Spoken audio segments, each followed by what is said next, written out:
코로나19 3차 확산으로 다시 경기가 위축되고 생활이 어려워지면서 사람들의 마음은 참담합니다. 지금 우리에게는 그 어느 때보다 위로가 필요합니다. 서로 위로할 수 있어야 합니다.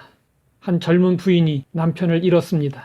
소복을 입고 망연자실한 모습으로 소리내서 울지도 못하고 있는 그 부인에게 사람들은 어떤 말로 위로해야 좋을지 정말 알 수 없었습니다.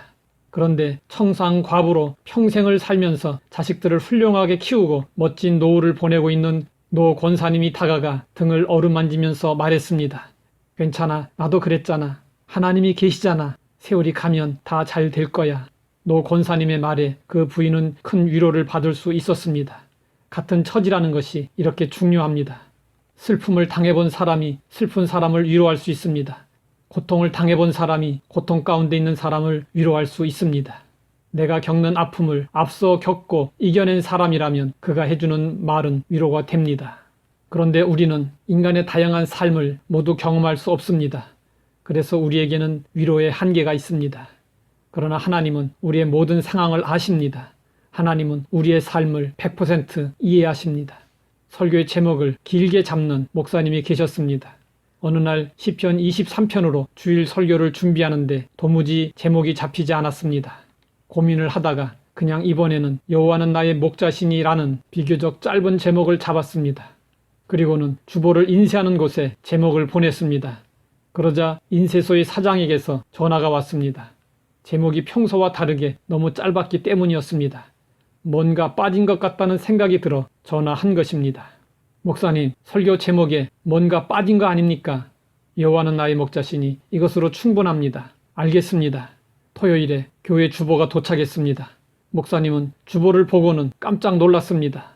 설교 제목이 여호와는 나의 목자시니 이것으로 충분합니다. 이었기 때문이었습니다. 이 제목으로 인해 그 주일 목사님의 설교는 대단히 은혜로웠다고 합니다. 여호와 하나님께서 우리의 목자가 되어주시면 그것으로 충분합니다. 하나님께서 위로자가 되어주시면 그것으로 충분합니다. 바울은 고난 중에 위로의 하나님을 만났습니다. 하나님의 위로는 고난을 이겨내기에 충분했습니다.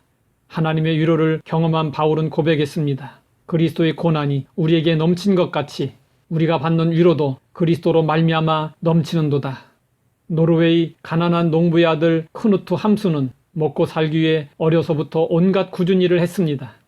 작가가 꿈이었던 그는 어려운 상황 속에서도 여유가 생길 때마다 글을 썼습니다. 그가 발표한 굶주림이란 소설이 호평을 받으며 전 유럽에서 선풍적인 인기를 끌었습니다. 배고픔에 대한 사실적인 묘사와 강렬한 문체는 사람들의 마음을 사로잡았습니다. 그러나 이 소설은 크누트 함순이 자신의 힘들었던 어린 시절을 있는 그대로 묘사했을 뿐이었습니다.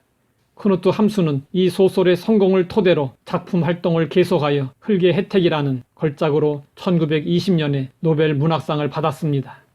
이후에 평론가들은 말했습니다. 함순이 어린 시절에 고난을 당하지 않았다면 결코 작가로 성공할 수 없었을 것이다. 고난은 신앙생활에도 유익이 됩니다. 고난을 통해 고난 중에 위로하시는 하나님을 만나고 더 성장하고 성숙할 수 있기 때문입니다. 우리에게 위로가 필요합니다. 우리의 하나님은 위로의 하나님이십니다.